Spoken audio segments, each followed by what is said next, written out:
पसा पाणी, एकच पसाभर पाणी लागतं. मला वाटतं ज्यांच्यामुळे लोक शिवभक्तीला लागले त्या प्रदीपजी मिश्रांचं पण हेच वाक्य आहे ना काहीतरी, एक लोटा जल पुढे हां सब समस्या का.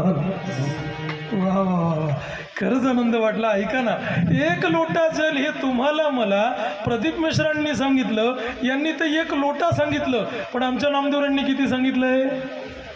एक पसाभरच सांगितलंय. पण तुम्हाला खरं सांगू का, आम्हाला यांचं पटलं, नामदेवरायांचं नाही पटलं. याचं पण कारण सांगतो, आम्हा सर्व मराठी माणसांना हिंदी माणसाचं जेवढ्या लवकर पडतं तेवढ्या लवकर मराठी माणसाचं पटत नाही. खरंच ना. विठ्ठल विठ्ठल.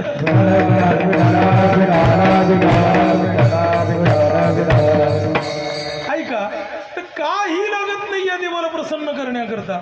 एक पसाभर पाणी डोक्यावर टाकलं ना खुश आहे, एक बेलाचं पाणी डोक्यावर ठेवलं तरी खुश, मुठभर तांदूळ डोक्यावर ठेवले तरी खुश, एक धोत्र्याचं फूल डोक्यावर ठेवलं तरी खुश, एक धोत्र्याचं काटेरी फळ डोक्यावर ठेवलं तरी खुश, त्याच्या डोक्यावर पाय ठेवून घंटा चोरून नेला तरी खुश. खुशच आहे, खुशच आहे. खरंच त्याच्यावर जास्त खुश आहे महाराज, त्याच्यावर जास्त खुश आहे. तुम्हाला प्रमाण सांगू चोरे चोरे पिंडी दिला पाव, त्या पूजेने धाई देव, त्या पूजेने धाई देव, त्या पूजेने धाई देव. चोर पिंडी धारे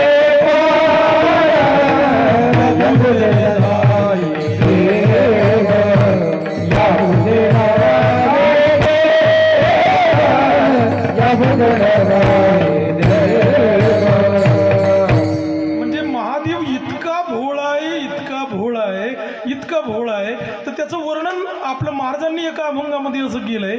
एक चोर रात्रीच्या वेळी शिवलिंगामध्ये शिवमंदिरामध्ये गेला आहे का, आणि त्यांनी शिवमंदिरामध्ये बघितलं काही चोरून नेण्याकरता काही मिळतं का काय. आता शिवालयामध्ये काय असतं, हा एकटाच बाबा मधोमध बसलेला मंदिराचा आहे का नाही.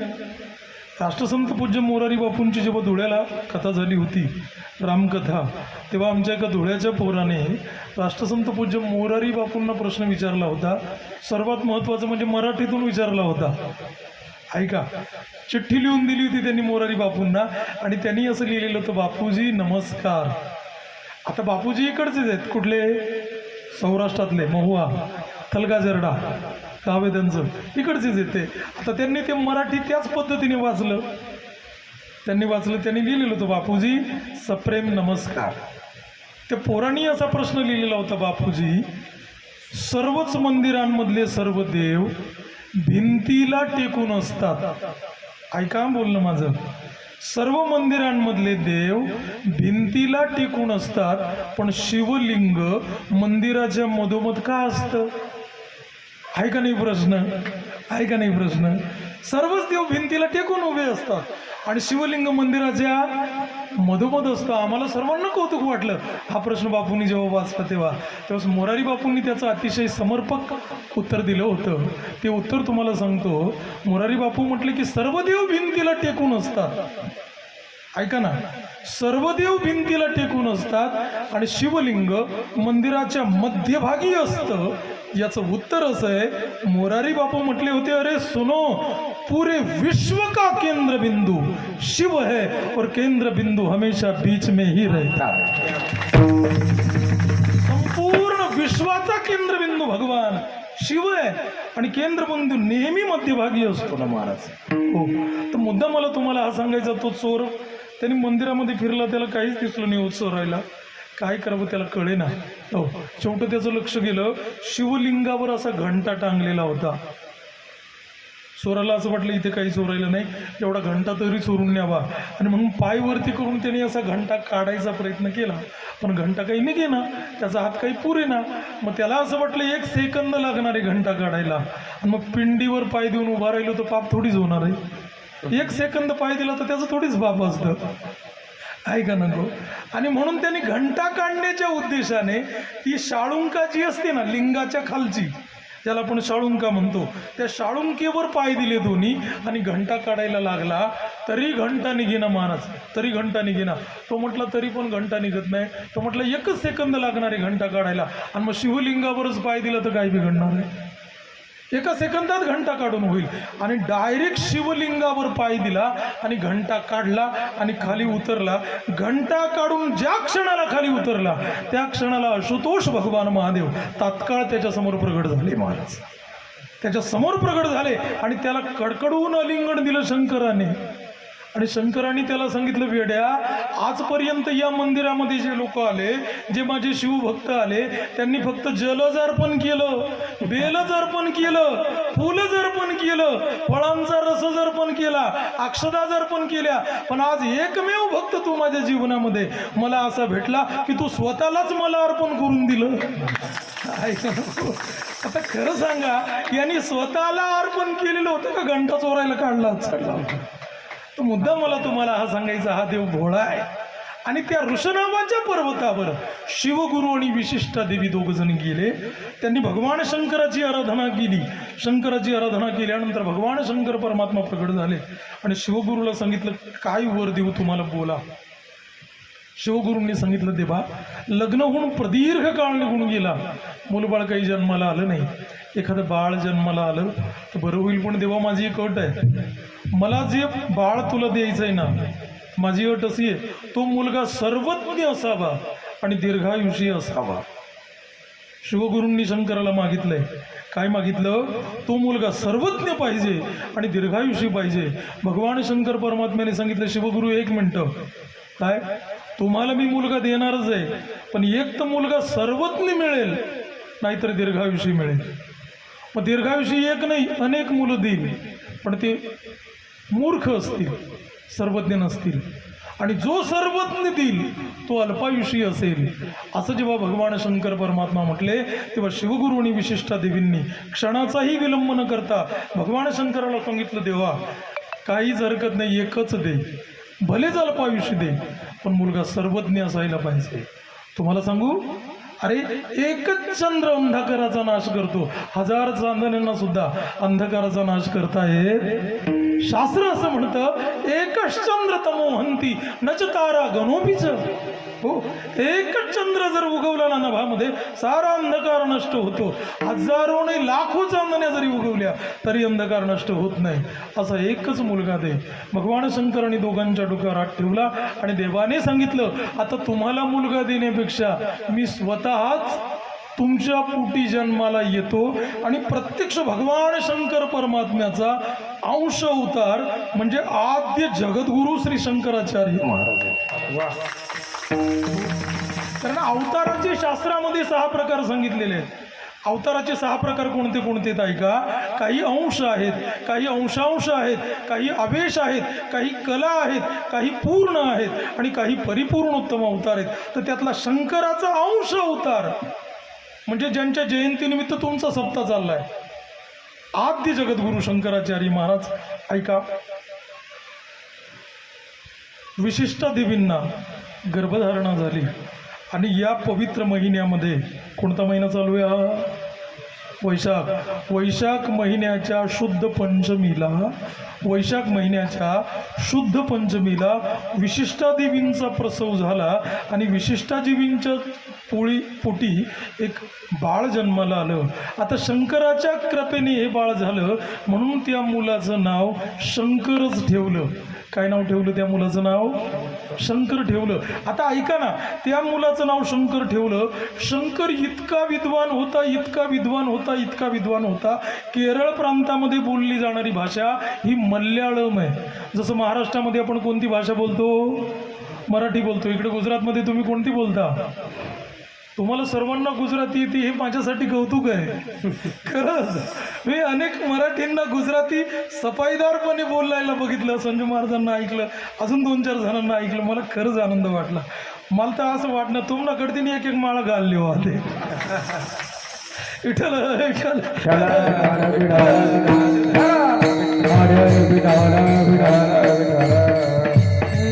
ऐका ना, तर मल्याळम भाषेमध्ये त्या काळामध्ये जी चांगलं होतं, जे महान होतं, जे व्यापक होतं, ते सारे ग्रंथ शंकराच्या वयाच्या 3ऱ्या वर्षी पाठ झाले.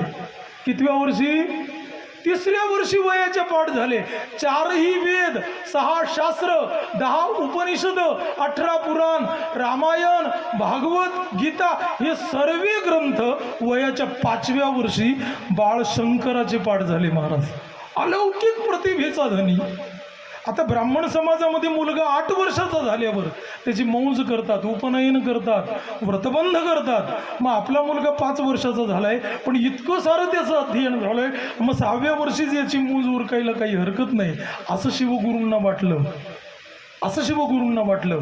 आणि शिवगुरू मुंजीची तयारी करायला लागले.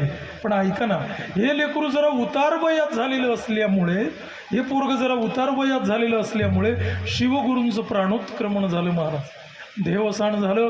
विशिष्टा देवीवर, बाळ शंकरावर दुःखाचा डोंगर कोसळला. महाराज पण विशिष्टा देवीने मनामध्ये ठरवलं, हरकत नाही, भलेच मला वैधव्याला सामोरे जावं लागलं, पण माझं पोरग केवढं प्रतिभेचं धनी आहे.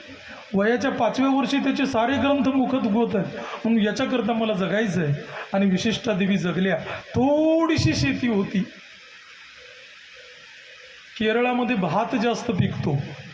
ऐका ना, केरळ सृष्टीवरील स्वर्ग आहे महाराज.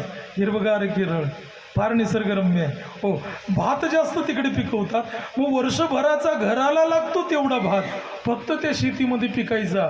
पण विशिष्टा देवींनी धीर सोडला नाही आणि शंकराला एका गुरुकुलामध्ये पाठवलं.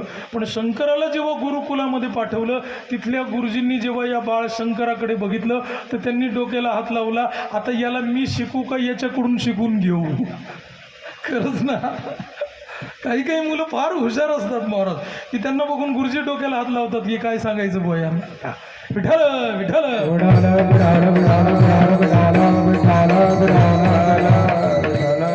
खरंच काही काही पोरं फार हुशार असतात. एक दररोज लेट येणाऱ्या पोराचा कान पकडला मॅडमने, आणि मॅडमने सांगितलं, का रे दररोज उशिरा येतो, जरा लवकर यायला काय होतं? घरून लवकर निघायला काय होतं? तो म्हटलं, मॅडम मी लवकरच निघतो. अरे मग पळत यायचं ना. पळतच येतो. मग तरीसुद्धा शाळेमध्ये का उशिरा पोचतो? तो म्हटलं, मॅडम मी शाळेच्या जवळ आलो का शाळेच्या पाठीमागे 200 मीटर एक बोर्ड लावला आहे, त्याच्यावर असं लिहिलंय, पुढे शाळा आहे, सावकाश चला. तिथून हळूहळू येतो. मॅडम म्हटली, इतका स्वतःला स्मार्ट समजतोस, इतका शहाणा समजतोस ना स्वतःला, माझ्या प्रश्नाचं उत्तर दे. पोरगा म्हटलं, विचारा. समुद्राच्या मध्यभागी नारळाचं झाड लावलंय आणि त्याचे 2 नारळ तुला तोडून आणायचे. समजा तुला मी सांगितलं नारळ तोडून आणायला, तो कसं काय नारळ आणशील? तो पोरगा म्हटलं, व्हेरी सिम्पल आहे, मी 2 असे पंख लावेल, उडत उडत जाईल, 2 नारळ तोडेल आणि तुमच्याजवळ देईल. मग ती मॅडम रागून म्हटली, पंख काय तुझा बाप तुला बनवून देणार आहे? मग पोरगा लगेच म्हटला, समुद्राच्या मध्यभागी नारळाचं झाड काय तुमचा बाप लावणार आहे? पोरं हुशार असतात महाराज, फार पोरं हुशार असतात. अजून तुम्हाला जरा पुढे जाऊन सांगू, हुशार पण असतात, पण काही काही असे असतात. मी कालच एक असं वाचलं, सांगतो जरा भजन म्हणा.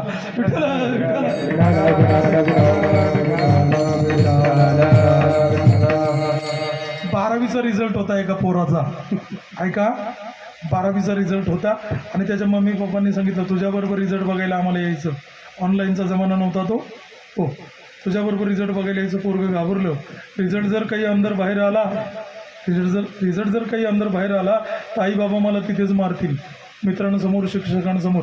त्याने त्याच्या जवळच्या मित्राला बोलवलं आणि सांगितलं, बघ मम्मी पप्पा माझ्याबरोबर रिझल्ट बघायला येणार आहे. म्हणे, हो तू आधी जाऊन माझा रिझल्ट बघून यायचा.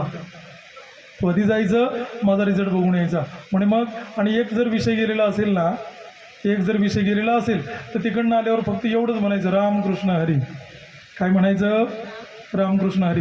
2 जर विषय गेलेले असतील ना, हो नाही, 1 जर विषय गेलेला असेल तर एवढंच म्हणायचं, जय हरी. काय म्हणायचं? जय हरी. 2 जर विषय गेलेले असतील ना, मग म्हणायचं रामकृष्ण हरी. मी समजेल माझे किती विषय गेलेत. हो. 3 जर विषय गेलेले असतील ना, मग म्हणायचं रामकृष्ण हरी विठ्ठल केशवा. मग मी समजेल किती विषय गेलेत. 3 गेले. दुसऱ्या दिवशी आईवडिलांना घेऊन शाळेत गेला. आईवडिलांना गेटजवळच थांबून ठेवलं आणि त्याच्या मित्राला खुणवलं, जा बाबा तू रिझल्ट बघून ये. त्याचा मित्र तो पळत पळत गेला. त्यांनी रिझल्ट बघितला आणि रिझल्ट बघितल्यानंतर 15 मिनिटांनी तिकडनं पळत पळत आला आणि त्या पळत पळत येणाऱ्या मित्राला यांनी असं खुणवलं नसतं. काय बुवा, काय तो काहीच बोलला नाही. तसा जो पळत पळत आला ना, त्याने याचे दोन्ही पाय धरले आणि मोठ्याने ओरडला, बोला पुंडलिक वरदा हरी विठ्ठल श्री ज्ञानदेव पंढरीनाथ महाराज. म्हणजे तुमच्या ध्यानात आलं काय झालं? वा वा वा, विठ्ठल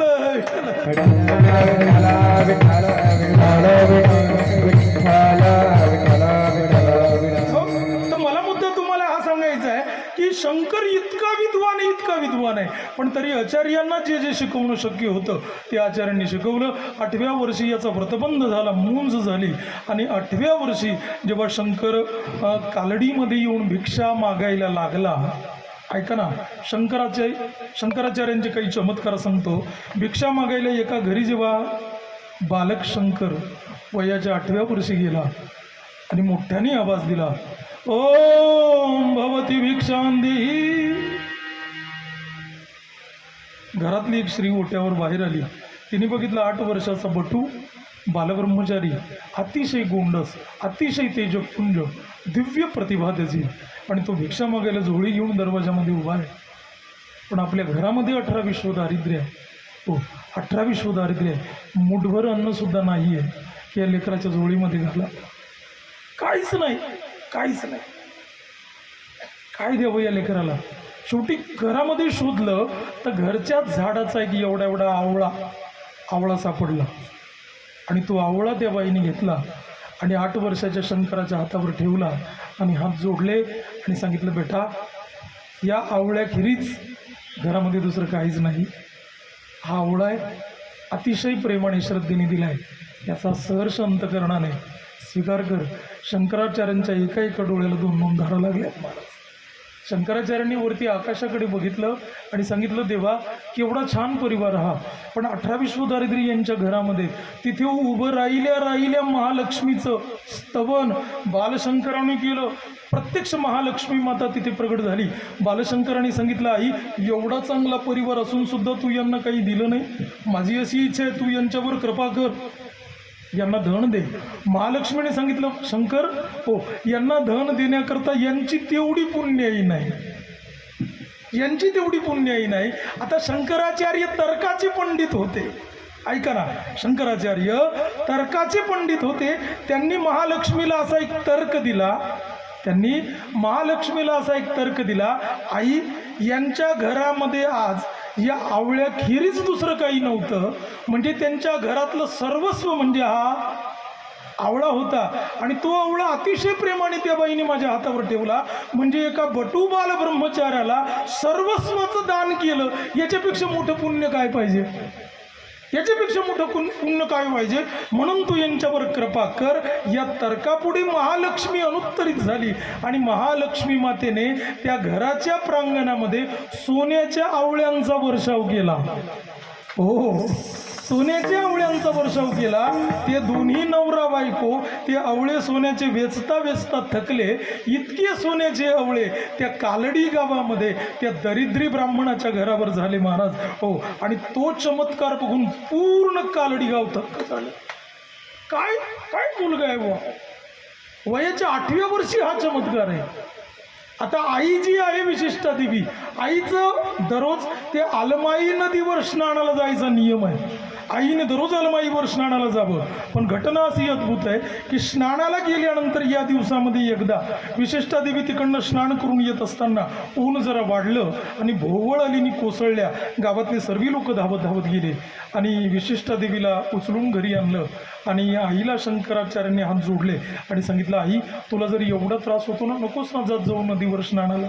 ते म्हटले, नाही बेटा, माझा नियम आहे, अलमाई गंगेवर स्नान केल्याशिवाय मी देवपूजा करत नाही आणि देवपूजा केल्याशिवाय तोंडात पाणी सुद्धा घालत नाही.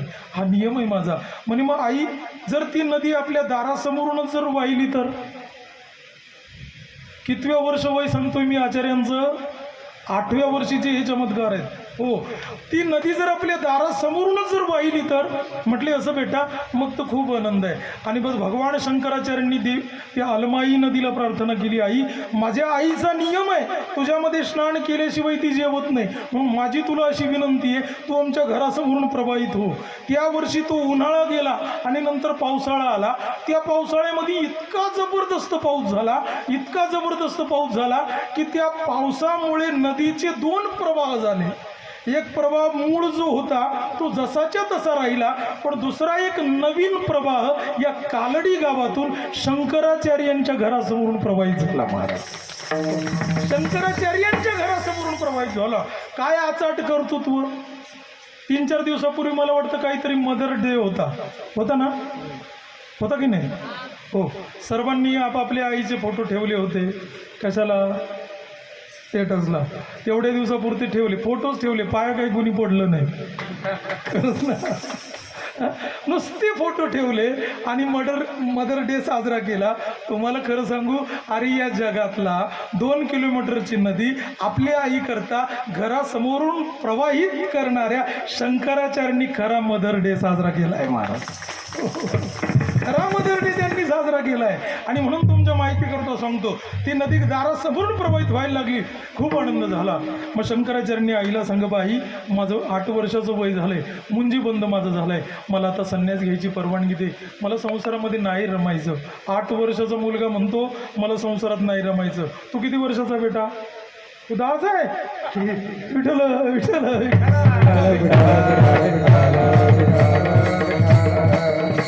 तुम्ही धक्का दे ना मला. बरं ठीक आहे, चला काही हरकत नाही. हा 10 वर्षाचा आहे, ऐका ना.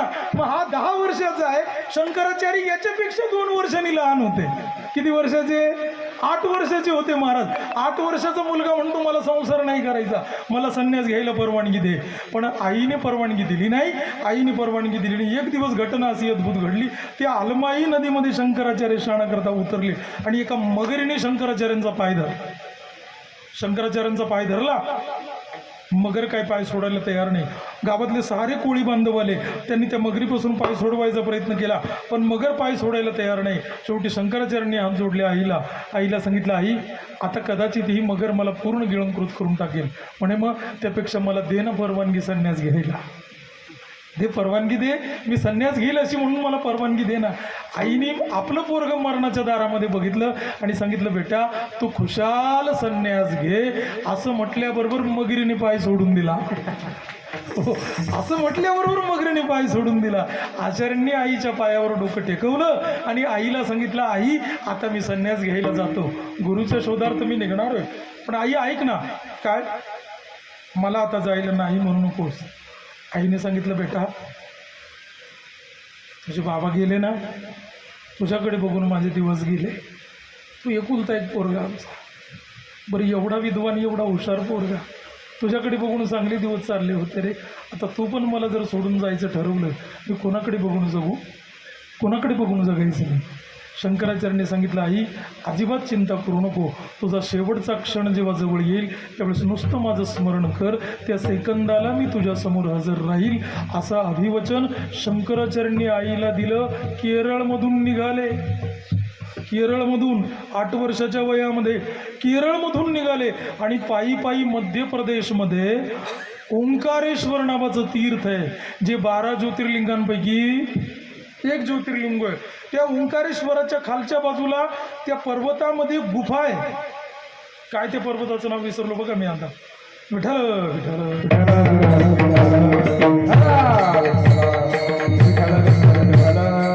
त्याला ओंकार पर्वत म्हणतात. अजून एक वेगळं नाव आहे, ते नाव काय माझ्या ध्यानात नाही येऊन राहिलं आता, पण चला आलं तर मी नक्की सांगेल तुम्हाला. हो, तर त्या पर्वताच्या खाली एक गुफा आहे, त्याच्यामध्ये गोविंद पादाचार्य नावाची यती जे अनेक वर्षापासून ध्यानस्थ बसलेले आहेत, जे शंकराचार्यांचे गुरु होणार होते. त्या गुहेच्या प्रवेशद्वाराशी गेले. सर्व जे लोक बसलेली होती त्यांना हात जोडले आणि सांगितलं, का हो गोविंद पादाचार्य मध्येच आहेत? म्हटले हो, मध्ये ध्यानस्थ बसले. मला त्यांचं दर्शन करायचं आहे, मी आतमध्ये जाऊ किंवा ते कधी बाहेर येतील? ते कधी बाहेर येतील असं म्हणाल्यावर हे सर्व लोक हसायला लागले. शंकराचार्य म्हटले, तुम्हाला हसायला आणि काय झालं? तुम्हाला असायला काय झालं?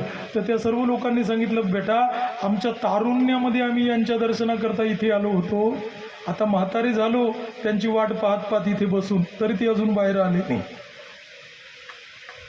अजून बाहेर आले नाही. म्हणे असं ठीक आहे म्हटले, आणि तू काय मध्ये श्वापद आहे, तू कसं काय मध्ये जाशील? त्या शंकराचार्यांना पण मध्ये जाऊ दिलं नाही. पण नर्मदा मैयेला इतका जोरात पूर आला महाराज, इतका जोरात पूर आला की नर्मदा मैयेचं ते रौद्र रूप बघून सर्व घाबरले.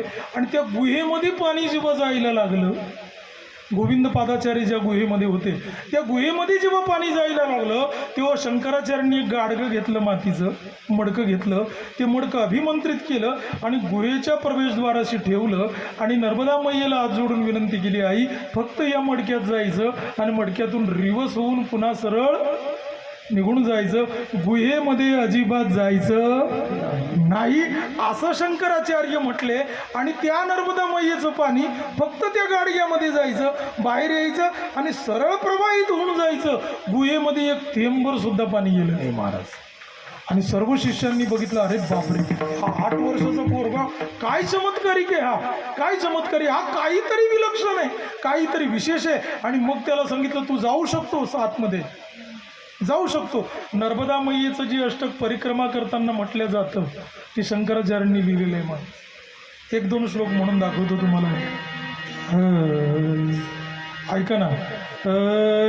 सबिंदु सिंधु शुष्कल तरंग भंग रंजितम विशत्सु पाप जात जात कारिवारी संयुतम कृतांत दूत कालभूत भीतिहारी वर्मदे त्वदीय पाद पंकजम नमामि देवी नर्मदे वदंबुलीन दीनमीन दिव्य संप्रदायकम कलौमलौधभारहारी सर्वतीर्थनायकम सुमज्ज कच्छ नक्र चक्र चक्रवाक शर्मदे त्वदीय पाद पंकजम नमामि देवी नर्मदे.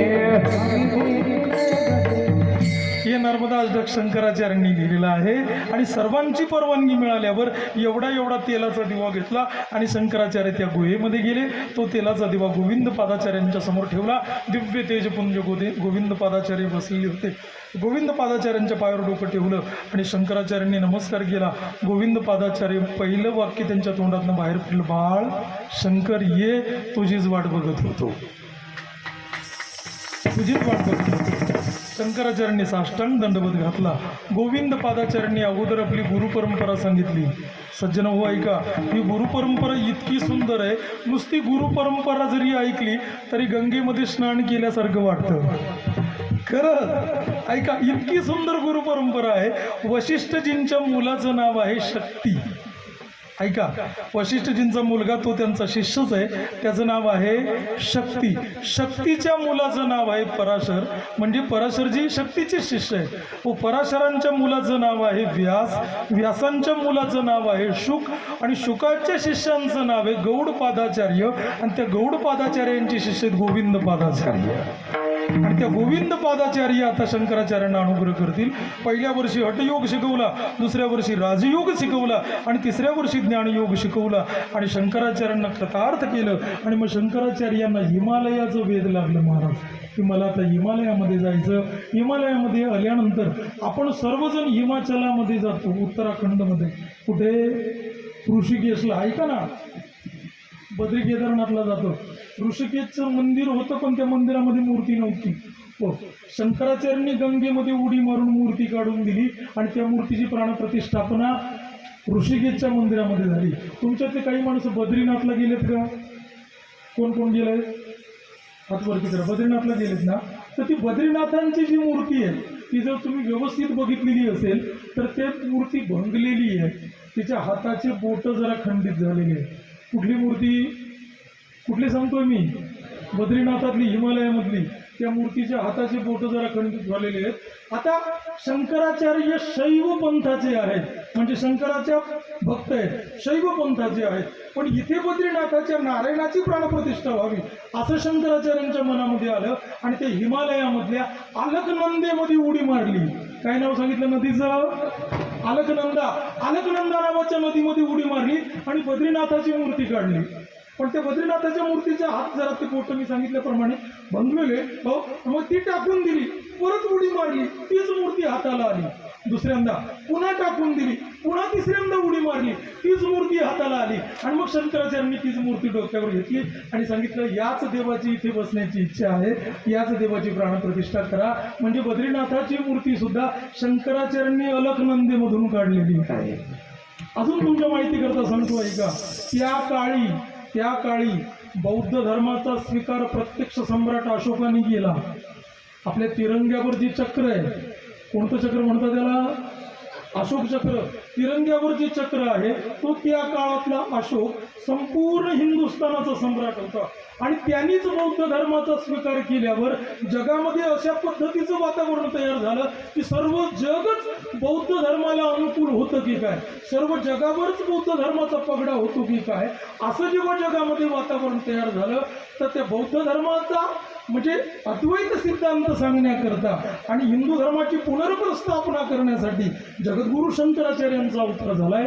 त्यांनी भारताच्या 4ही दिशेंना ऐका 4 मठ स्थापन केलेत. पहिला मठ आहे त्यांचा शृंगेरीला, हो.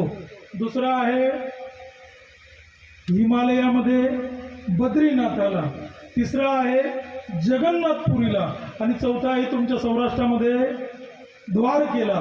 असे भारताच्या 4ही कोपऱ्यांमध्ये 4ही दिशेंना 4 मठ स्थापन केले, 4 पीठ स्थापन केले. प्रत्येक एका पीठावर एक जगद्गुरू बसवला. आणि वयाच्या 32व्या वर्षी शंकराचार्यांनी आपल्या इहलोकाची यात्रा संपवली. आद्य जगद्गुरू श्री शंकराचार्य महाराज, या शंकराचार्यांच्या जयंतीनिमित्त तुमचा सत्कार आहे.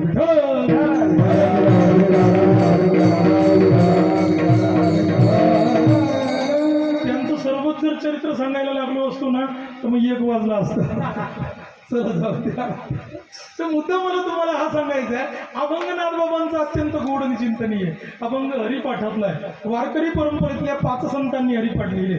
पहिला हरिपाठ लिहिला ज्ञानोबारांनी, दुसरा हरिपाठ लिहिला नाथबाबांनी, तिसरा हरिपाठ लिहिला तुकोबारांनी, चौथा हरिपाठ लिहिला नामदेवरांनी आणि 5वा हरिपाठ लिहिला निवृत्तीदादांनी. या 5ही संतांनी हरिपाठ लिहिले म्हणून वारकरी परंपरेमध्ये त्याला पंचरत्न हरिपाठ असं म्हणतात. पण तुम्ही सर्वजण मला सांगा, 5 संतांनी जरी हरिपाठ लिहिलेले असले पण आपण सर्वांनी संध्या म्हणून एकच हरिपाठ ग्राह्य धरला. कोणाचा? ज्ञानोबारांचा. आम्ही एकच हरिपाठ म्हणतो. कोणाचा? हरिपाठ या शब्दाचा अर्थ काय? हरिपाठ या शब्दाचा अर्थ काय? असंच मी एका गावाला विचारलं, म्हटलं हरिपाठ शब्दाचा अर्थ काय? एका पौर्णिमेवरती बोट केलं. बाबा मी सांगू? त्याला म्हटलं सांग. पोरग उठूनच उभं राहिलं. त्यांना शाळेत उभं राहून उत्तर द्यायची सवय ना. पोरग उठून उभं राहिलं आणि त्यांनी मला सांगितलं, म्हटलं बाबा हरिपाठ शब्दाचा अर्थ असा आहे. मी म्हटलं कसा आहे? परत तुम्हाला म्हटलं बाबा हरिपाठ शब्दाचा अर्थ असा आहे. त्याला म्हटलं सांग ना कसा आहे? तो म्हणे हरीकडे पाठ करून देणे, याचंच नाव हरिपाठ. नाहीतरी बऱ्याचशा लोकांची हरीकडे काय पाठच आहे. पण एक वाक्य सांगू का, ज्यांची हरीकडे पाठ आहे ना त्यांच्याकडे हरी सुद्धा पाठच करणार आहे. करायलाच पाहिजे. विठ्ठल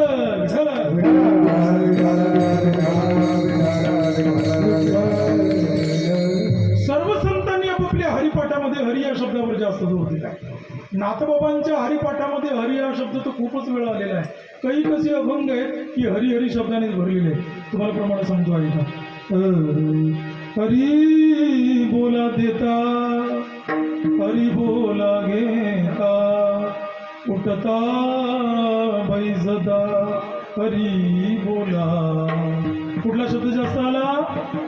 हरी. परत एक प्रमाण सांगतो ऐका ना. हरी बोला जनी, हरी बोला विजनी, एका जनार्दनी, हरी बोला. कुठला शब्द जास्त आला? हरी. परत सांगतो. हरी बोला भांडता, हरी बोला कांडता, सर्वही कामे करता, हरी बोला. कुठला शब्द जास्त आला? हरी. मग हरी या शब्दावर नाथबाबांनी जास्त जोर दिला. त्याचं कारण काय? त्याची 3 कारणं आहेत.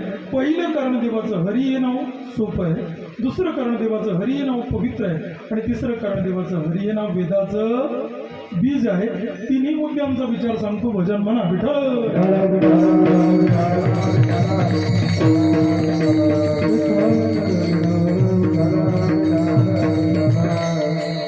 पहिलं कारण सांगतो. देवाचं हरी हे नाव पवित्र आहे. तसं देवाची सारीच नाव पवित्र आहे. पवित्र हे सुद्धा देवाचंच नाव आहे ना. विष्णू सहस्रनामामधला श्लोक सांगू. पवित्र पवित्रम यो मंगला नांच मंगलम दैवतम दैवतानांच भूतानां यो वयपिता. हो, हरी नाव अतिशय पवित्र आहे. दुसरा मुद्दा, देवाचं हरी नाव सोपं आहे. तुम्ही सांगा ना, तुम्ही छान उत्तर देताय. तुम्हाला विचारतो, देवाचं नाव विष्णू. विष्णू अवघड आहे का सोपं आहे? अवघड आहे. अगदी बरोबर बोलला. जोडाक्षर आहेत ना विष्णू शब्दामध्ये. बरं, दुसरं विचारतो, देवाचं नाव कृष्ण अवघड आहे का सोपं आहे? कृष्ण कसं आहे? ते पण अवघड आहे. खेड्यातल्या माणसाला कृष्ण शुद्ध म्हणता येणार नाही. काय म्हणेल मग तो? हां, असंच काहीतरी म्हणेल. तुम्हाला एवढं कशाला सांगू की मायमावले इथे बसल्यात ना, ह्या बाया लग्नामध्ये एक गाणं म्हणतात, ते विष्णू पण शुद्ध म्हणत नाही आणि कृष्ण पण शुद्ध म्हणत नाही. काय म्हणता मग त्या? हां, इसणूक इसणूक गाण्यामध्ये.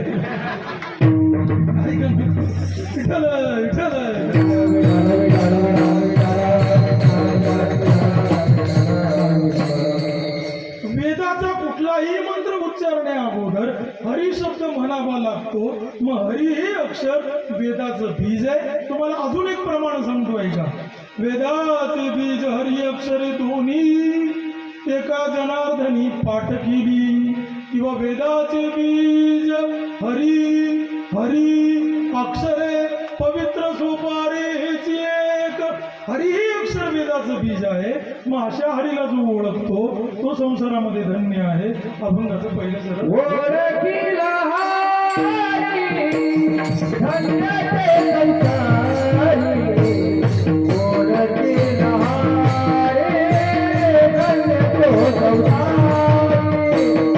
ओळखीला हरी धन्य ते संसारी.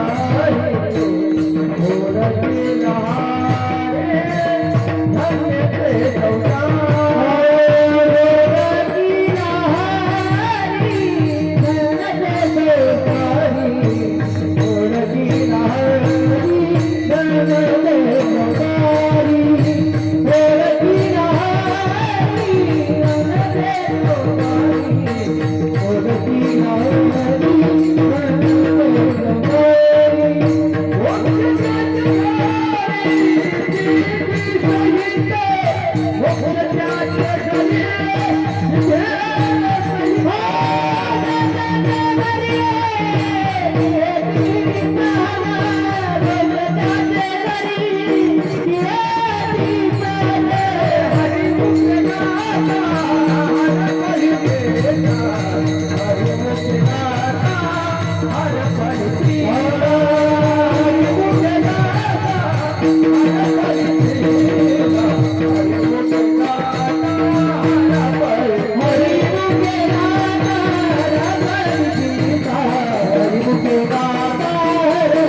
महाराज म्हटले ऐका. ओळखीला हरी धन्य तो संसारी. जे हरीला ओळखतात ते संसारामध्ये धन्य होतात. लक्षपूर्वक ऐका. मग हरीला ओळखणं म्हणजे नेमकं काय महाराज? हरीला ओळखणं म्हणजे नेमकं काय? तर हरीला ओळखणं म्हणजे पोटामध्ये साठवणं. नाथबाबांनी जरी पाठामध्ये लिहिले ना, ओळखीला हरी साठविला पोटी होता त्याची भेटी दुःख कैसे. हरीला ओळखणं म्हणजे पोटामध्ये साठवणं. हरीला ओळखणं म्हणजे हृदयामध्ये साठवणं. मग ऐका ना, हरीला ओळखणं म्हणजे हृदयामध्ये साठवणं असं जर असेल तर असं हरीला कोणी ओळखलं होतं? हृदयामध्ये साठवलं होतं? जटविला हरी जटविला हरी जटविला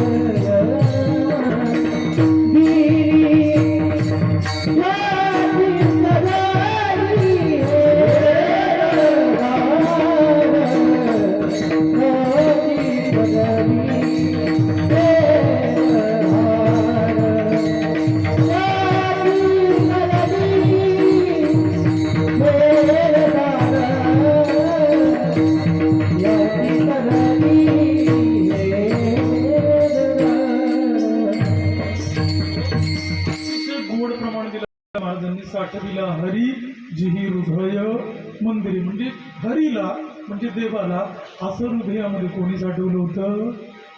संत शिरोमणी सावता महाराजांनी. आहे का नको? कुठे साठवलं होतं? आम्हाला अभंग पाठ आहे, सर्वांना पाठ आहे आणि पुन्हा सर्वांना आवडतो पण तो हृदय बंदी काना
सावतोबा संसारामध्ये धन्य झाले.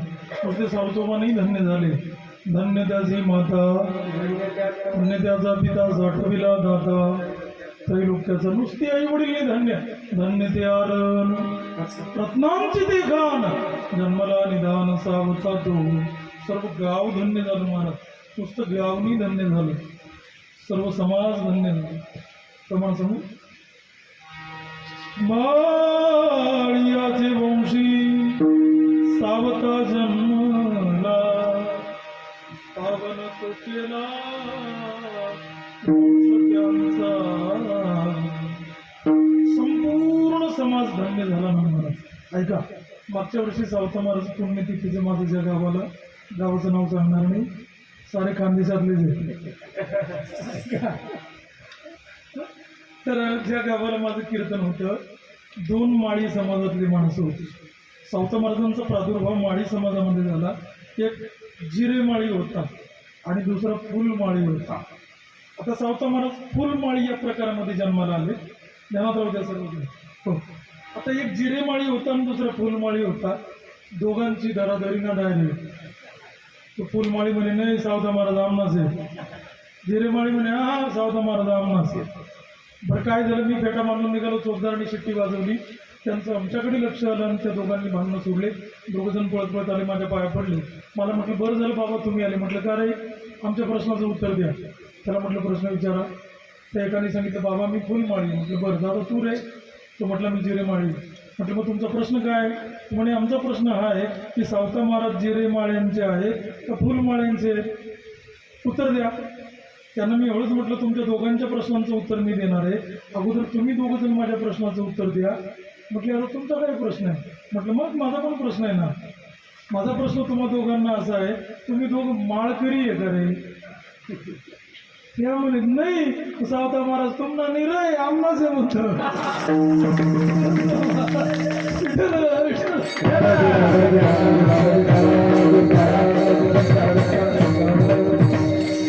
जाऊ द्या. तर मला मुद्दा तुम्हाला हा सांगायचा आहे झाले धन्य झाले. मोक्ष त्याचे घरी सिद्धी सहित, मोक्ष त्याच्या घरी रिद्धी सिद्धी सहित काम करतात. पण संत महात्मे रिद्धी सिद्धीला महत्व देत नाहीत. त्यांनी जर रिद्धी सिद्धीला महत्व दिलं तर राजहंस पक्षाने दूध सोडून पाणी पिल्यासारखं होईल. असं अभंगाचं दुसरं चरण आहे. शुद्धीला विपिते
संत महात्मे त्यांच्या घरी रिद्धी सिद्धी सहित काम करतात. पण संत महात्मे रिद्धी सिद्धीला महत्व देत नाही. ज्ञानोबांचा हरिपाठ तुम्हाला सर्वांना पाठ आहे. तुम्हाला ज्ञानोबांच्या हरिपाठातलं प्रमाण सांगतो ऐका. रिद्धी सिद्धी निधी अवघीच उपाधी जवत्या परमानंदी म्हणून ज्ञानोबा म्हणतात संत महात्मे रिद्धी सिद्धीला महत्व देत नाही. नागबाबांनी दृष्टांत दिलाय. मेले राजहंस पाणी काय राजहंस बघितलाय तुम्ही? नाही बघितलं, ऐकलाय? त्याच्या चोचीमध्ये ते कोणी फिल्टर बसवलंय. कोणाच्या चोचीमध्ये? राजहंसाच्या. 1 लिटर दूध 1 लिटर पाणी असं मिश्रण करून ठेवा आणि त्यांनी जर त्याच्यामध्ये आपली चोच टाकली ना तर तो फक्त दूध दूध पितो आणि पाणी पाणी, पाण्याच्या थेंबाला सुद्धा स्पर्श करत नाही. तर तुम्ही सर्वजण मला सांगा, दुधातून पाणी किंवा पाण्यातून दूध वेगळं करता येईल का? करता येईल वेगळं? काय मैत्री त्या दोघांची? कोणाकोणाची? जगप्रसिद्ध मैत्री. काय मैत्री हो? त्या मैत्रीचा अनुभव या बायांना येतो. ऐका ना, दूध मिश्रित पाणी जर चुलीवर तापवायला ठेवलं, ऐका, दूध मिश्रित पाणी जर चुलीवर तापवायला ठेवलं ना तर अगोदर पाणी पाणी जळून जातं पातेल्यातलं. का? कारण त्या पाण्याला असं वाटतं आपण मेलो तरी चालेल पण आपला मित्र जगला पाहिजे. कोण? दूध. का? ज्यांनी त्याचा रंग आपल्याला दिला. कोणाला? ज्यांनी त्याची चव आपल्याला दिली. कोणाला? ज्यांनी त्याचं मूल्य आपल्याला दिलं. कोणाला? आणि म्हणून तो जगला पाहिजे. त्याला जगवण्याच्या नादात पाणी स्वतःला जाळून घेतं आणि पातेल्यातलं पाणी जळून गेलं की मग दुधाला चटका लागतो आणि मग दूध त्या पातेल्यामध्ये पाण्याला इकडे तिकडे शोधतं. माझा मित्र होता माझ्या बरोबर इथे, कुठे गेला? आणि मग त्याच्या ध्यानात येतं की मला वाचवण्याकरता माझा मित्र जळून मेला. असं दुधाच्या लक्षात आलं की दुधाला पश्चाताप होतो आणि मग ते दूध म्हणतं की मला वाचवण्याकरता तो जळून मेला ना, मग आता मी पण जगत नाही. मग ते पण चुलीमध्ये उडी मारून आत्महत्या करतो. म्हणजे काय होतं? हा, उतू जात. अगदी बरोबर आहे. तेवढंच कोणीतरी आजीबाई पाहतात, पळत पळत येतात, अशी जोरात फुंकर मारतात. एकच पुकारी मग पायताल घाल देते. खरंच ना. आणि तेवढ्याने जर ते नाही थांबलं ना तर ते पाणी त्या दुधावर शिंपडतात. मग ते पाणी त्या दुधाला म्हणतं बाबा मी माझ्या कर्माने मेलो, तू कशाला माझ्यासाठी जळात उडी मारतो. किती मैत्री त्या दोघांची. कोणाकोणाची? तुमची आपली मैत्री आहे? खरं खरं सांगा, आपली झालीच ना दादा मैत्री? स्वार्थापुरती मैत्री. स्वार्थ संपला, मैत्री संपली. आमची गुरुजी असं उदाहरण सांगायचे. एक माणूस पळत पळत घरी आला, त्यांनी बायकोला बोलवली, इकडे इकडे. ती बाई पळत पळत आली. काय झालं? कशाला एवढं जोरात ओरडता? ती म्हटली छत्री घे, कपाटात लपव. त्या बाईने छत्री घेतली, कपाटात लपवली. ते भिंतीवरचं घड्याळ काढ, कपाटात लपव. त्या बाईने घड्याळ काढलं, कपाटात लपवलं. तो कॅमेरा कपाटात टाक. त्या बाईने कॅमेरा आणला, कपाटात टाकला. ती बाई म्हटली छत्री लपव, घड्याळ लपव, कॅमेरा लपव. आपल्या घरी चोरी होणार आहे आज. तो म्हटला चोरी नाही होणार, माझा मित्र 6 वाजता मला भेटायला येणार आहे. ती बाई म्हटली तुमचा मित्र चोर आहे का, या वस्तू चोरून घेऊन जाईल तर तो म्हणे तो चोर नाही, तो वय केली त्यालाच कडतीने आणले म्हणे मी या. ती आपली मैत्री अशी आहे. पण दुधाची आणि पाण्याची इतकी खतरनाक मैत्री, तरी राजहंसाने त्याच्यामध्ये जर सोच टाकली तर राजहंस फक्त दूधच घेतो, पाण्याच्या थेंबाला सुद्धा स्पर्श करत नाही. तसे संत महात्मे असं वाकड्या नजरेने सुद्धा रिद्धी सिद्धीकडे बघत नाही. मग ठीक आहे, आता हरीला ओळखलं की संसारामध्ये धन्य होतो, मोक्ष रिद्धी सिद्धी सहित त्याच्या घरी काम करतो. आमच्या ध्यानात आलं, आम्ही हरीला ओळखायला तयार आहोत, पण तुमच्या हरीची रूप दोन आहेत ना, एक सगुण आहे आणि दुसरं निर्गुण आहे. काय ते करावे संदेह निर्गुण, ज्ञानाने सगुण होऊ सकेल. तुमच्या हरीची रूप दोन आहेत ना, एक सगुण आणि दुसरं निर्गुण आहे. मग सगुण हरीला ओळखायचं का निर्गुण हरीला ओळखायचं? एकच वाक्य सांगतो, देवाची रूप जरी दोन असली तरी देव मात्र एकच आहे. ज्ञानोबांचा अभंग आहे ना, तुझ सगुण म्हणू की निर्गुण रे. देवा तुला सगुण म्हणायचं का निर्गुण म्हणायचं रे? सगुण निर्गुण एकू गोविंदू रे. भगवान परमात्मा सगुण आणि निर्गुण रूप जरी दोन असले ना, देव मात्र एकच. तुम्हाला उदाहरण सांगू, बडोद्याच्या बस स्टँडला बस लागलेली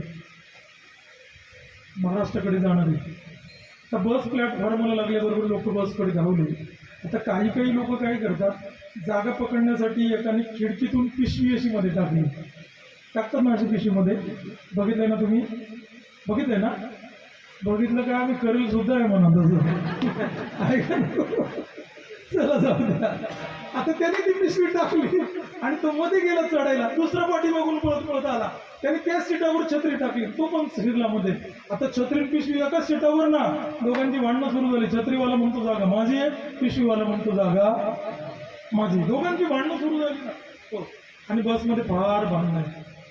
गर्दी तर सध्या इतकी प्रचंड आहे एसटीमध्ये. इकडे कसं आहे तुमच्या गुजरातमध्ये मला माहिती नाही, पण महाराष्ट्रामधल्या बसांमध्ये महाराष्ट्रामध्ये प्रचंड गर्दी आहे का? हां, महिला 50%, 75+ फ्री. वा, तुम्हाला खरं सांगू, महिलांचं ते 50% आरक्षण बऱ्याच पुरुषांना खटकत आहे.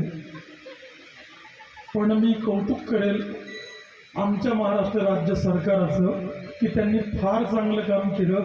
महिलांचं तिकीट अर्ध केलं. कारण सांगतो तुम्हाला, महिलांचं तिकीट अर्ध झाल्यामुळे तीर्थक्षेत्रावर महिलांची गर्दी वाढली. तीर्थक्षेत्रावर महिलांची गर्दी वाढली. हो, ज्या दिवशी तिकीट अर्ध, ज्या रात्री अर्ध तिकीट झालं ना संजू महाराज, त्याच्या दुसऱ्या दिवशी माझं शेगावला गजानन महाराजांच्या मंदिरातच कीर्तन होतं. आता इतकी प्रचंड गर्दी बायांची मी बघितली. तिथल्या महाराजांना म्हटलं, साठे महाराज आहेत तिथले, त्यांना म्हटलं बाबा एवढ्या बायांची गर्दी काय हो आज? ते मला म्हटलं जिगाऊ तुमच्या ध्यानात नाही आलं? मी म्हटलं नाही हो, रात्री 12 या बायांचं तिकीट अर्ध झालं ना. म्हटलं हो. मग या सर्व बायांनी असा विचार केला की अर्ध भाड्याची सवलत मिळालीच आहे ना, मग अर्ध्या तिकिटाने पहिलं गजानन बाबाचं दर्शन करू. खरंच तीर्थक्षेत्रावर बायांची गर्दी वाढली. ते सरकारने तिकीट अर्धच ठेवावं माझी अशी विनंती आहे. फक्त एक छोटीशी विनंती अशी आहे, बायांचं तिकीट जे अर्ध केले ते अर्धच ठेवा. फक्त एक मध्ये थोडासा नियम लावायला पाहिजे. काय नियम लावायला पाहिजे? जी बाई येते मग शांत बसीना तिथेच अर्ध द्यावायला पाहिजे.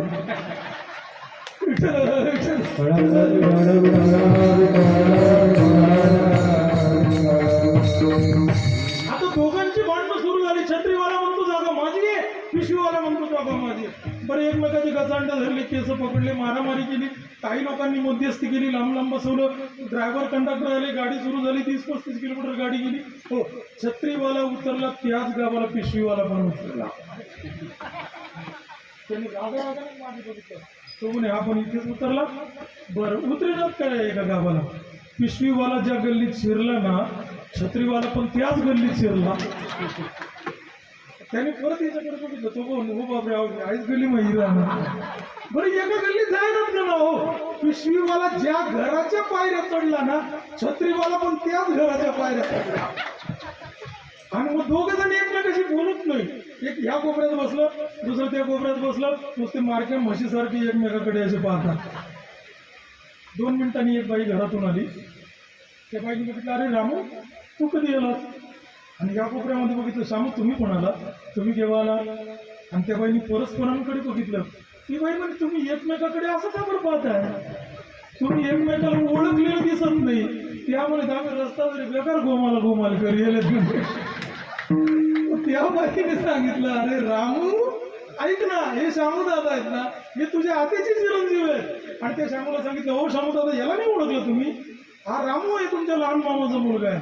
म्हणजे तुमच्या ध्यानात आलं की दोघं जण ज्या माणसाच्या घरी आले ना, तो माणूस रामूचा काका लागतो आणि शामूचा मामा लागतो. माणूस एकच आहे, एकाचा काका आणि एकाचा म्हणजे मामा तोच काका आहे आणि काका तोच मामा आहे. तसंच आहे, सगुण तेच निर्गुण आहे आणि निर्गुण तेच सगुण आहे. मग भेद कुठपर्यंत आहे?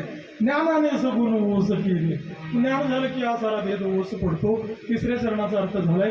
एकदम मोठ्या प्रेमाने भजन म्हणा, एक 5-10 मिनिटात संपवतो. विठोबा रघुमा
नामचिंतनामध्ये खरंच आनंद आहे. तुम्ही सर्वजण अतिशय गोड प्रभुचिंतन करताय. खूप खूप आनंदाने खूप खूप समाधान वाटलं. अखिल कूट ब्रह्मांड नायक कारण कारण करुणा वरुणाले दीनबंधू दया सिंधू अनंत कृपामूर्ती करुणा निधान विराट विश्वकर्मा भगवान प्रभूचं हे अतिशय गोड आणि देखणं मंदिर आहे.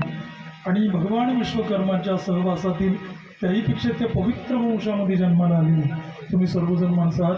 2 मिनटं सर्वांनी माझ्या पाठीमागे भजन म्हणा. 2च मिनटं, अगदी 5 मिनिटात कीर्तन संपवतो. सर्वांनी माझ्याबरोबर अतिशय प्रेमाने सर्वजण टाळी वाजवून आपण असं करूया. आम्ही सर्व टाळकरी आम्ही श्रीराम जय राम जय जय राम म्हणतो. तुम्ही सर्व बसलेल्या पुरुषांनी रघुपती राघव सर्व पुरुष टाळी वाजवून म्हणतील. आणि तुम्ही सर्व महिलांनी पतित पावन सीताराम सर्वांनी म्हणायचं. टाळपकवाज बंद राहील, टाळी वाजून म्हणूया. तुम्ही सर्वजण माझ्याबरोबर श्रीराम जय राम जय जय राम रघुपती राघव राजा राम पतित श्रीराम जय राम जय राम रघुपती पतित श्रीराम जय राम जय राम रघुपती पतित पावन श्रीराम जय राम जय जय घोगुपती जोरात म्हणून जरा पतित वा श्रीराम जय राम जय जय राम रघुपती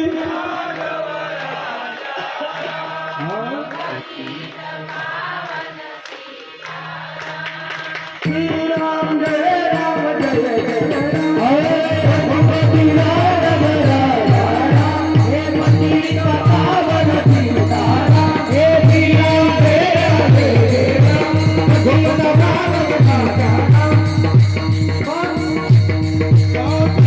राम जय राम रघुपति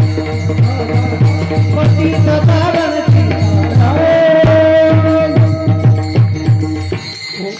अतिशय सुंदर खरंच नामचिंतनामध्ये आनंद आहे सर्वांनी अतिशय गोड म्हटलं मस्त म्हटलं सुरेख म्हटलं खरंच आनंद वाटला तुम्ही सर्व माई मौल्यांनी अतिशय सुंदर छान म्हटलं सुंदर म्हटलं मस्त म्हटलं ते पण चांगलं म्हटलं तुम्ही का डोळ्यात आणता देख राहणार खरंच ना खरंच मस्त म्हटलं आनंद वाटला महाराज म्हटले भक्ती केल्यानंतर कर्म संपून जातं का महाराज म्हटले कर्म संपत नाही केले कर्म झाले त्याचे भोग आले शेवटचं पाच उपजाले मेले घेतली केलेलं कर्म भोगावंच लागतं या संबंधाने छोटंसं उदाहरण सांगतो ऐका काय झालं काही माता लहान होत्या आणि काही मातेच्या घरी काही साधूंचं मुक्काम झालं साधू दुपारचं जेवण करून वामगुपशी करत असताना काही एका साधूच्या गालाला काळ खावलं लहान पोरं विचित्र असतात काय बोलतील काय विचारतील कसं वागतील त्याचा अजिबात भरोसा नाही पोरं इतके विचित्र आता कुठं नाही एवढा आता तिसरीला जाईल तो ध्रुव नाव आहे त्याचं सुट्या लागल्यात ना आता सुट्या आहेत शाळा नाही परवाची गोष्ट मी कीर्तन करून सकाळी 9:30ला घरी गेलो बॅग ठेवली बॅग ठेवल्याबरोबर त्याची आई पळत आली मला म्हटली जेव्हा बरं झालं तुम्ही आला तिला म्हटलं काय झालं ग हो याला सांगा ना हा आंघोळच करत नाही मी घड्याळामध्ये बघितलं 9:30 वाजले होते 9:30 वाजले तरी आंघोळ नाही मला राग आला त्याला म्हटलं चल रे जा आंघोळ कर माझ्यापेक्षा मोठ्याने ओरडला नाही करणार पुन्हा मी त्याला म्हटलं चल जा लवकर आंघोळ कर परत माझ्यापेक्षा मोठ्याने ओरडला नाही करणार मला त्याला राग आला त्याला म्हटलं मी बेकार आहे मारेल तुला आणि माझ्याकडे बघितलं तू म्हणे मी बेकार आहे म्हणे आपला घर मा दोन बेकार आहेत म्हणे तू एक आणि मी एक पोरं विचित्र असतात ना महाराज तसं काही मातेने शांत बसावं ना मग पण काही माता म्हटलं हे बघा तुमच्या तोंडाला काय लागलंय साधूने अर्शामध्ये बघितलं तोंडाला काळ लागलेलं साधू मोठ्याने ओरडला केले कर्म झाले त्याची भोग आले या चरणावर बोलतोय मी हे हो साधू मोठ्याने म्हटलं काही माझ्या तोंडाला काय काळ लावते भविष्यामध्ये तुझ्याही तोंडाला काळ लागल्याशिवाय राहणार शाप देऊन टाकला महाराज पण साधू रागाने निघून गेला सर्व साहित्य विसरून गेला एवढी काही हो तिने ते सारं आसन कमंडलून लाठी छाटी गुंडाळली आणि बाबांच्या पाठीमागे पळत गेली मोठ्याने ओरडायला लागली ओ बाबा थांबा किती रागवत आहे हे सारं साहित्य विसरून चालला होता आणि आपलं साहित्य घेऊन काही उभं असलेलं साधूने बघितलं साधूच्या ते एका डोळ्याला 2 नारा लागले मग साधू म्हटलं काही किती भयानक शाप दिला बेटाने तुला तरी माझं साहित्य घेऊन आली माझा शाप तर काही खोटा ठरणार नाही पण मी वरदान देतो तुला काय तुझे हे दोन्ही हात प्रसंगी वज्रासारखे कठीण होतील या हातांद्वारा तू तुझ्या नवऱ्याला विजय मिळवून देशील काही माता तरुण झाल्यानंतर तिचा विवाह अयोध्या नरेश महाराज दशरथांबरोबर झाला एका देवासुर संग्रामामध्ये स्वतः रथामध्ये काही माता युद्धामध्ये बरोबर आहे एका असुराने असा बाण मारला रथाचा आक मोडला चाक निखळून भूमीवर पडेल काही मातेच्या लक्षात आलं काही मातेने धाडकन रथाच्या खाली उडी मारली आपल्या ब्लाऊजची बाई अशी पाठीमागे गेली चाकात हात घातला आणि आग धरून ठेवला आता तुम्ही महिला मंडळ ऐका सर्व ऐका काय झालं चाकात हात घातल्यामुळे काही मातीच्या हातातल्या बांगड्या फुटून गेल्या एक वाक्य बोलतो ऐका सुवासिनी स्त्रियांच्या हातातल्या बांगड्या फुटणं ही अशुभ गोष्ट आहे असं बोलणं कळतंय सुवासिनी स्त्रियांच्या हातातल्या बांगड्या फुटणं ही अशुभ गोष्ट आहे 5 गोष्टी सौभाग्याचं लेणं कुठल्या 5 गोष्टी त्यातलं पहिली गोष्ट सौभाग्याचं लेणं हातातल्या बांगड्या दुसरं सौभाग्याचं लेणे गळ्यातलं मंगळसूत्र. तिसरं सौभाग्याचं लेणे कपाळावरचं. तिसरं सौभाग्याचं लेणे कपाळावरचं. तिसरं सौभाग्याचं लेणे कपाळावरचं. तिसरं सौभाग्याचं लेणे कपाळावरचं. नाही असं कुंकू बिंकू काही नाही सांगायचं, जे असेल ना ते सांगायचं. ऐका ना, तिसरं सौभाग्याचं लेणे कपाळावरचं. कुंकू सौभाग्याचंच लेणे. तुम्हाला खरं सांगू, जमाना बदललाय हो. बाईने कुंकू लावणं सोडले आणि कुंकवाच्या ऐवजी काय लावतात. आता तुम्ही सर्व माय माऊल्या टिकल्या बंद करा आणि कुंकू लावा असं सांगायला तुम्हाला 400 किलोमीटर आलोच नाही. ऐका, असं सांगायला तुम्हाला आलो नाही. आता काळ बदललाय, काळाच्या प्रभावाप्रमाणे जर वागायचं असेल तर टिकली लावावीच लागेल. पण तुम्हा सर्वांना एक विनंती करू का, सर्व महिला मातांना ऐकाल का तुम्ही सर्वजण. ती विनंती माझी अशी आहे, कुंकू हे सौभाग्याचं प्रतीक आहे. त्या कुंकवाच्या ऐवजी तुम्ही टिकली कपाळाला लावली, कशाचं प्रतीक म्हणून लावली. सौभाग्याचं प्रतीक म्हणूनच लावली ना. माझी तुम्हा सर्वांना विनंती अशी आहे, जी टिकली तुम्ही सौभाग्याचं प्रतीक म्हणून कपाळाला लावली ती फक्त कपाळालाच लावा. खरंच ना. आता आमची अडचण काय, आम्हाला दररोज नवीन गाव आहे. सकाळी आंघोळीला दररोज नवीन बाथरूम आहे.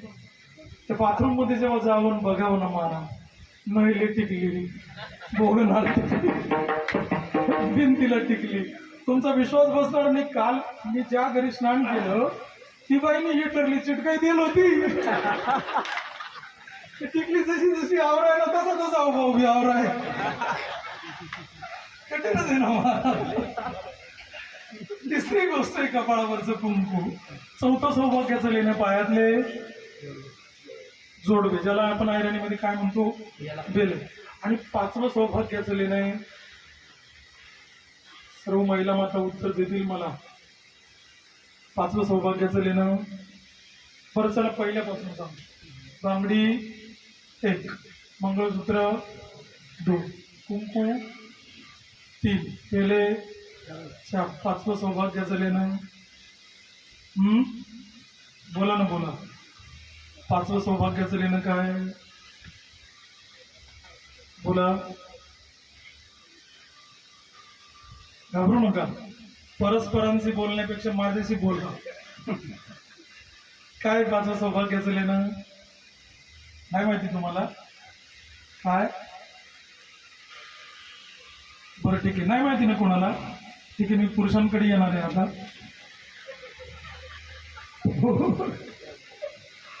पाचवं सौभाग्याचं लेणं काय,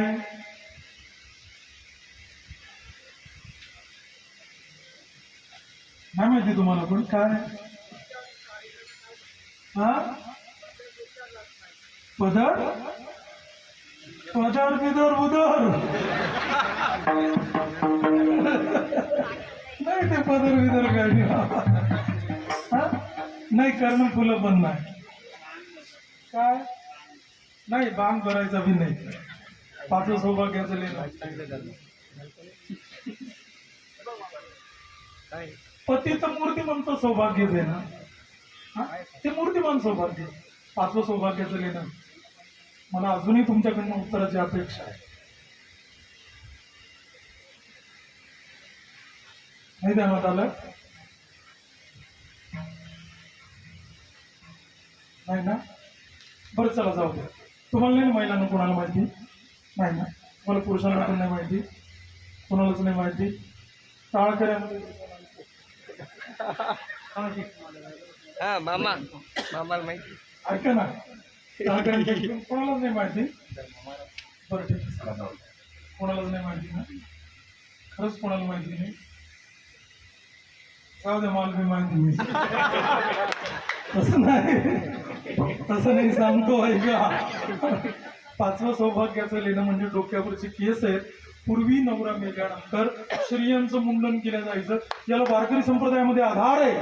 मला प्रमाण सांगतो. सर्वस्व स्वामिनी मनविसी कांता, ती केस देता रडत असे. पूर्वी नवरा मेल्यानंतर स्त्रियांचं मुंडन केलं जायचं. नवरा मेला का स्त्रियांचे केस कापल्या जायचे, असे काढल्या जायचे महाराज. नवरा मेल्यानंतर केस काढल्या जायचे. आता नवरा हयात असतानाच स्त्रिया केस कापतात. त्यांच्या चरणावर माझं साष्टांग दंड होते. काय झालं, काही काही मातेने चाकात हात घातल्यामुळे हातातले बांगड्या फुटल्या, पण राजा दशरथ विजयी झाला. आणि राजाने म्हटलं काही काही फक्त तुझ्यामुळे 2 वर देतो, तुझ्यामुळे विजयी झालोय, 2 वर देतो, काय मागायचं मागून घे. काही काही माता म्हटली आता नाही मागणार, गरज पडेल तेव्हा मागेल. गरज पडली केव्हा? रामाचा राज्याभिषेक करायचा होता तेव्हा. पहिल्या वराने भरताला राज्य मागितलं अयोध्येचं, आणि दुसऱ्या वराने रामाला 14 वर्षाचा. या दोन्ही वरांमुळे काही काहीच्या तोंडाला काय लागलं? इतकं काळं लागलं, इतकं काळं लागलं, इतकं काळं लागलं, ते काळं आजही धुतलं गेलं नाही. जगातल्या बऱ्याचशा बायांची नावं तुम्ही ऐका सर्व महिला, जगातल्या बऱ्याचशा बायांची नावं कौशल्य आहेत, बऱ्याचशा बायांची नावं सुमित्रा आहेत. एका तरी बाईचं नाव तुम्ही काही काही ऐकलंय का? सांगत का कोणी? आता काही काही आत्ता बसले बुवा. नाही, केले कर्म झाले तेच भोग आले, उपजले मेले. महरीला ओळखल्यानंतर काय फायदा? अभंगाचं शेवटचं चरण आहे.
अतिशय गोड अतिशय सुंदर.